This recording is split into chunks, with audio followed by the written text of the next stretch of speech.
Voici comment créer un dossier partagé entre un prof et un élève. Souvent, pour nos élèves qui ont une mesure 3810, on cherche un moyen de lui transmettre un document facilement afin qu'il puisse travailler dessus.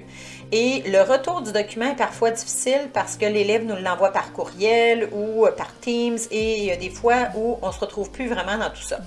Donc, un moyen facile de se retrouver, c'est de créer un dossier partagé entre le prof et l'élève. Donc, comment on fait ça? Ici, j'ai mon OneDrive à moi et ici, j'ai le OneDrive de l'élève. Donc, ce que je vais faire, c'est que je vais aller dans mon OneDrive et je vais aller créer un nouveau dossier en cliquant sur le plus ici. Je vais faire dossier et je vais l'appeler élève 1 et Caroline pour pouvoir bien l'identifier. Et je vais faire créer. Donc, on va voir ici que élève 1 et Caroline vient d'être créé. Ensuite, ce que je vais faire, c'est que je vais aller partager ce dossier-là avec mon élève. Donc, en cliquant sur les trois petits points ici, je vais prendre l'option partager. Je vais m'assurer ici que je suis en mode modifié. Donc, je dois avoir le petit crayon, là, pas en consultation, pas téléchargement. Donc, on doit avoir le mode peu modifié.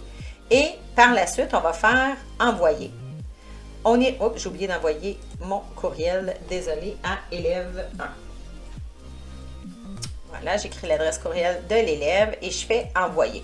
L'élève va être signifié par courriel qu'il a reçu un dossier partagé, mais on n'est pas obligé d'aller y accéder par là.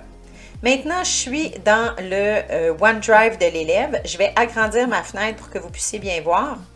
J'ai ici, dans la colonne de gauche, différents onglets. Donc, j'ai accueil, mes fichiers et partager. Donc, comme je vous dis, on est dans le OneDrive de l'élève et on va aller cliquer sur partager. On doit être dans les dossiers partagés.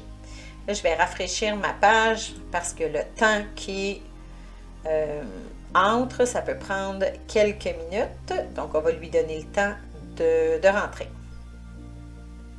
Voilà, mon dossier est là maintenant.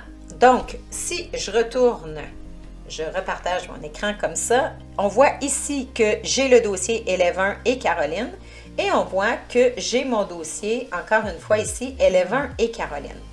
Ici, mon dossier se retrouve dans mes fichiers dans OneDrive. Ici, je suis dans les dossiers partagés de l'élève, ce qui n'est pas tellement pratique parce qu'il va finir par disparaître de la liste des éléments partagés. Donc, ce que je vais faire, c'est que dans le compte élève, je vais aller sur les trois petits points qui sont à côté du dossier et je vais faire ajouter un raccourci à mes fichiers. Donc, à ce moment-là, ce qu'il va faire, si j'agrandis mon écran, si je m'en vais dans mes fichiers, ici, on va voir que le dossier est maintenant ici. C'est un raccourci qui est fait à partir de mes fichiers partagés, mais l'élève n'aura pas à passer par les fichiers partagés. Dans mes fichiers, le lien va toujours être là. Donc, l'élève va pouvoir aller déposer des documents dans ce dossier-là et l'enseignant va pouvoir aussi déposer des documents dans ce dossier-là.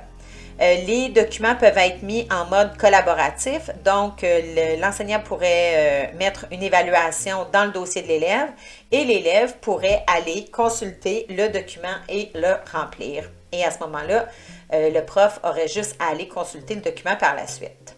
Donc, c'est la façon de créer un dossier partagé entre un enseignant et son élève.